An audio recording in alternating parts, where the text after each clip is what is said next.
Hello everyone, welcome to this video.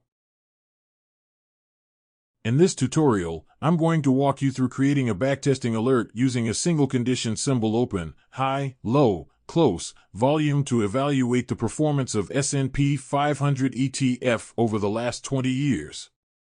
Our strategy will test the validity of historical patterns based on specific criteria.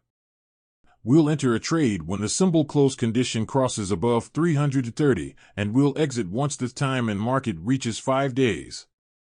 For better clarity, we'll set the chart theme to dark and opt for a candle display style to enhance result visualization.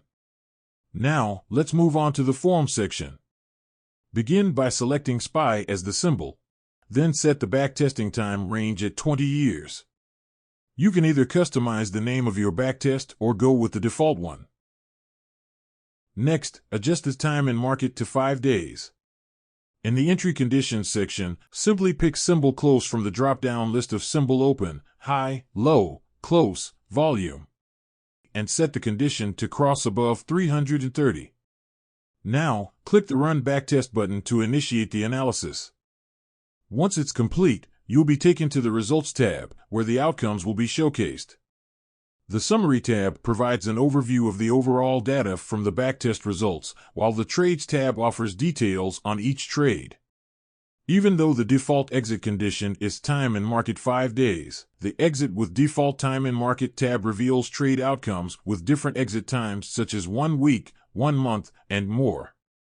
The chart also displays specific buying and selling information.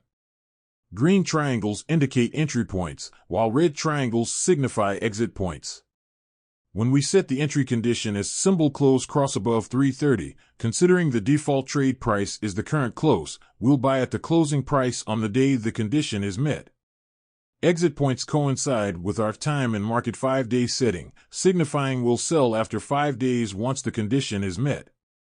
Thank you for listening to this tutorial on creating a backtest alert using symbol open, high, low, close, volume.